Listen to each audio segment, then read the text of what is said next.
I want you to picture a specific place. It's loud, the lights are, uh, well, they're harsh, fluorescent, really unforgiving, and there's this constant sort of rhythmic beeping in the background. You're in the emergency department. For the staff, it's just another Tuesday. But for the patient, especially an older patient, that moment it's often terrifying. And more importantly, it is a pivotal fork in the road for their entire life. It really is. The emergency department, the ED, it isn't just a place for stitches or a prescription anymore. For the aging population, it's become the place where the trajectory of their remaining years is so often decided.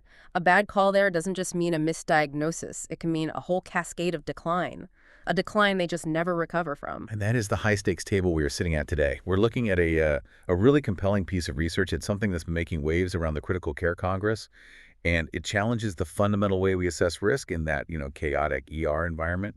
We're talking about older adults who make up this huge, disproportionate share of hospital admissions and how we figure out who is really in danger. Or who looks fine on the surface, but is actually walking on a cliff's edge.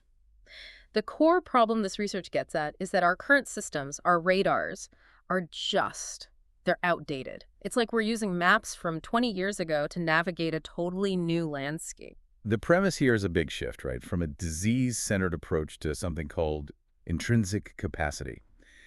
And I know intrinsic capacity sounds a bit like a buzzword you'd hear at a corporate retreat, but in this context, it's actually, well, a pretty radical rethinking of biology in acute care. It's moving from just checking the engine light to understanding the integrity of the whole chassis. That's a great way to frame it. The World Health Organization defines it as the composite of all the physical and mental capacities a person can draw on. It's your reserve tank. And the argument is that in the ER, we are totally ignoring the tank and only looking at the speed. Okay, so before we get to the new solution, we have to really understand what's broken about the current system. So if I'm, say, 75 years old and I get rushed to the hospital with a bad chest infection, the doctors, they have tools to triage me. They aren't just guessing. They use things like the NWS score. Right, the National Early Warning Score. Yeah, I'm familiar with this one. It's basically the dashboard, isn't it? It aggregates your respiratory rate, oxygen sat, temperature, blood pressure, all that. It gives you a number that essentially says, how unstable is this person's body right this second? Correct. It's focused on that acute physiological derangement. Is the system crashing? If your blood pressure is tanking or your heart rate's at 130, the NUWS score lights up bright red. It is excellent at identifying someone in immediate shock. Okay. Then you have the other side of the coin, which is the history. The Charleston Comorbidity Index, the CCI. This is more the paperwork side of things. Yes, the comorbidity burden, as they call it. It measures what you bring with you. Do you have diabetes, chronic kidney disease, heart failure? You get points for each condition, and the higher that score, the worse your long-term prognosis is. So on one hand, we've got, are your vitals stable? And on the other, what diseases do you already have? I mean, that sounds pretty comprehensive. If I know you have heart failure and your blood pressure is low, I feel like I have a good handle on your risk. So why is the source material arguing this is an incomplete prognostic picture? Because it misses what's in the middle matter. Yeah. So let's take two hypothetical patients. Let's call them John and Mike. Both are 80. Both have a history of hypertension, mild diabetes. So their comorbidity index is identical. And both come in with a mild pneumonia, so their new WS score, their vitals are pretty stable. On paper, they look exactly the same. Okay, John and Mike. Identical stats. Got it. But John still walks, maybe briskly, 5K every week. He handles his own finances, cooks his own meals. Mike, on the other hand, well, he hasn't really left his house in 6 months. He struggles to remember to take his meds, and he's lost, say, 10 pounds of muscle mass in the last year because he's barely eating. Oh, I see where this is going. John is going to fight off that pneumonia and probably be home in 3 days. Mike might not make it home at all. Exactly. And here's the kicker. The NEWS score cannot see that. The comorbidity index cannot see that. Neither tool captures what we call physiological reserve or functional resilience. Mike has no buffer. He has zero margin for error. The pneumonia is just the final straw. The real problem is that his intrinsic capacity has completely eroded. It's the difference between a car that has a flat tire but a pristine engine and a car that has a flat tire but the frame is rusted through and the transmission is shot. The flat tire is the acute illness. We're really, really good at fixing flats. We're terrible at noticing the rust in the ER. That is the perfect analogy. We treat the flat, we send the car back out on the road, and then we're shocked when the axle snaps a week later. This concept of intrinsic capacity, it's trying to give ER doctors a way to measure the rust and the transmission and do it rapidly so they know if they're dealing with a tank or, a clunker. Okay, so the World Health Organization breaks this down into 5 domains. I want to go through these because this is where the aha moment is. It's not just general health. These are specific measurable systems. The first one is locomotion. Locomotion, simply put, physical function, muscle strength, balance, how fast you walk. This seems so obvious, but in an ER, it's actually tricky, right? I mean, what's the first thing we do with patients? We put them in a bed and tell them not to move. We actively disable them. It's one of the great ironies of acute care. We don't see them walk because we literally do not let them walk. But knowing if a patient can rise from a chair without using their arms or how fast they walk, that's one of the most potent predictors of mortality we have. If your locomotion's gone, your reserve is low. Okay, second domain is cognition. And I'm assuming we aren't just talking about diagnosed dementia here. No, and that's a crucial distinction. We're talking about memory, orientation, executive function. Can you process information? In the ER, this gets clouded by delirium, acute confusion. But that underlying cognitive reserve is vital. If you can't understand your discharge instructions, your risk just skyrockets. The third one is vitality. Now, vitality is a word you usually see on, like, vitamin bottles. It feels a bit vague for a medical metric. What are we actually measuring here? It does sound a bit poetic, doesn't it? But biologically, it's about nutritional status and energy metabolism. Think of it as the battery life of the body. We're looking for signs of malnutrition and specifically sarcopenia. Sarcopenia, that's severe muscle wasting. Right, so it's not about feeling energetic. It's about whether your body has the literal fuel, the protein stores, to manufacture immune cells and repair tissue. A body with low vitality has no metabolic currency to spend on fighting an infection. It goes bankrupt immediately. Wow, metabolic bankruptcy. That's a terrifying but really helpful image. Okay, next up is sensory function, vision, and hearing. I can see why this matters for quality of life, but does it really predict mortality in an acute setting? Oh, absolutely. It contributes to what you could call the confusion spiral. Hmm. Imagine being in that loud, chaotic ER we described. Now imagine you can't really hear well and you left your glasses at home. You can't hear the doctor, you can't see the room. You become disoriented, maybe agitated. You might get misdiagnosed with delirium just because of a sensory deficit, and that leads to all the wrong treatments. And finally, psychological well-being. So mood, anxiety, depression. The mind-body connection isn't new age fluff. It's pure physiology. Depression in older adults is strongly linked to failure to thrive. If you've given up, your immune response is dampened, your compliance drops, your resilience just collapses. So locomotion, cognition, vitality, sensory, and psychological. The theory is, if we look at these 5 things together, we get a score that tells us this person has 20% battery left, or this person's at 90%. And that information is arguably more important than knowing if their white blood cell count is a little high. Here is the big problem, though, the operational rub. And the source is very honest about this. The ER is a war zone. You have crowding, ambulances backing up, metrics demanding you clear beds in 4 hours. Do you really have time to sit down and ask an 80-year-old about their mood and check their gait speed? And that is the conflict. The reality of the ED is speed and throughput.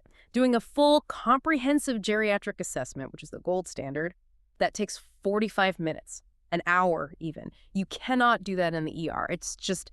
It's physically impossible. The whole system would grind to a halt. So we have a paradox.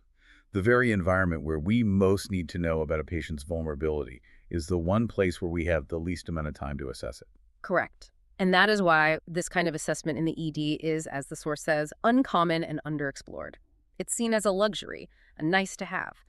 But the argument being made here at the Critical Care Congress is that it's not a luxury, it's a necessity, and we have to find a way to do it fast. Which leads us to the specific study we're digging into. Okay. The researchers aren't suggesting we turn the ER into a geriatric clinic. They're testing a hypothesis about a rapid assessment. Right. They're testing if measuring intrinsic capacity immediately upon arrival, like during triage, can predict death.